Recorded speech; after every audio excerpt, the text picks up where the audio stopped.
And what I thought was going to be a huge step forward quickly turned into 10 steps back. I lost everything. And before I knew it, I was literally facing being homeless and out on the street with my daughter. And I can't even begin to describe the sense of worthlessness that I felt, the kind of failure that I felt as a parent. And during that time, I was approached by a businessman who, he knew I was a single mother. He knew that I had fallen on very hard times, and he approached me with a business proposition. And all I had to do was sign some legal documents. And he said, if and when you are questioned by the authorities, you just nod and say, yes, it's true. I will make all your financial problems go away. I will give you a house. I will give you I will pay you so many thousand. I'll see to it that basically your financial problems are gone. You never have to worry about anything again. And there was maybe a millisecond when that was appealing, because I was literally destitute.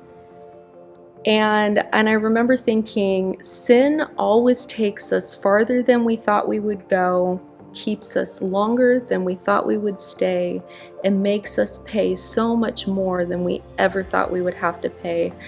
And I was already paying for sins that cast long shadows, and I didn't want to pay anymore.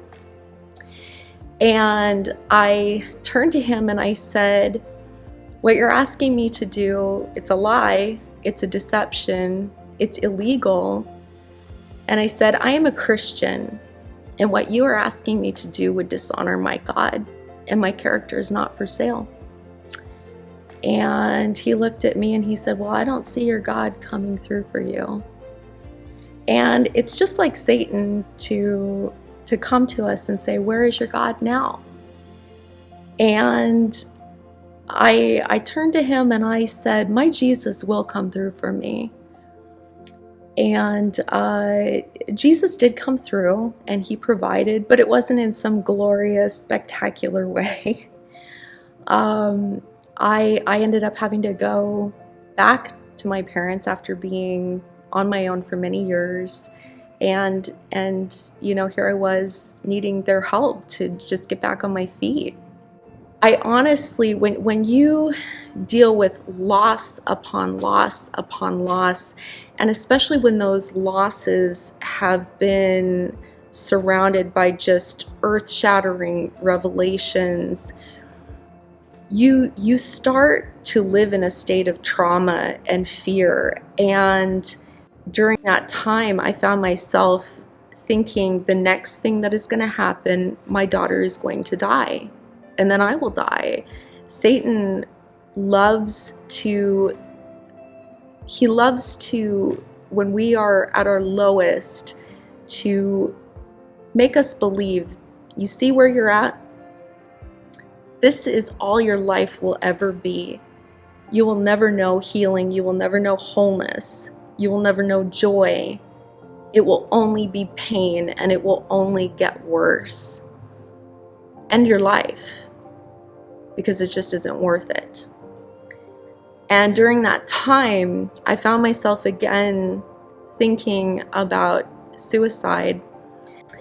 And I remember looking at my life and thinking, it felt like I was in the desert and the promised land was so far away. And all I could think of was, how long is it going to take me to go through my personal version of the wilderness? It's already been years. I don't want to go years more. And I was very angry. I was really hurting. And I remember telling the Lord, I said, I don't want to go through the desert. And the Lord spoke to me and he said, the only way to is through. And I fussed and I whined and complained and said, I don't want to go through the desert. I've been through the desert enough. And the Lord said again, the only way to is through. And again, I resisted. I was very angry. And the Lord spoke to me again, and this time he was louder, and he said, the only way to the promised land is through the desert.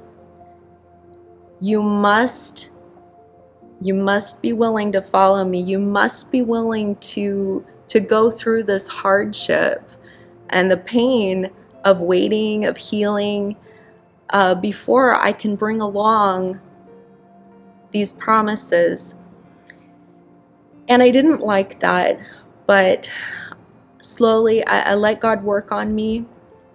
I went back to writing, and my first novel received critical acclaim from some of the highest critics here in America.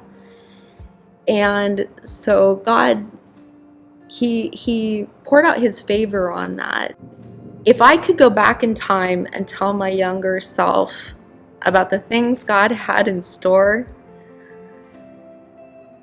5 years ago, I met the love of my life. He was my childhood crush, and God brought him back. And we have been married for 4 years. We have a beautiful blended family of 4 children, and I'm just so incredibly blessed. And God has taken,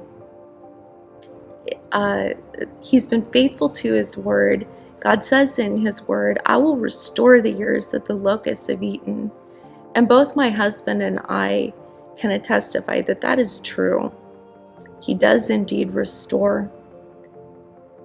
But we have to give him the years that the locusts have eaten and let him do with it what he wants. Today, my husband and I, we each have our own ministries, the things that God has called us to, separately and together. Mine is writing and speaking and ministering to women. My husband, God has called to be a pastor, to serve the deaf community here in San Antonio.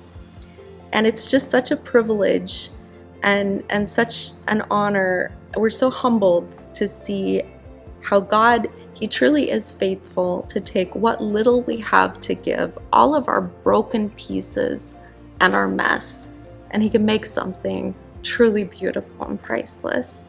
So give God your mess and watch and see what he will do.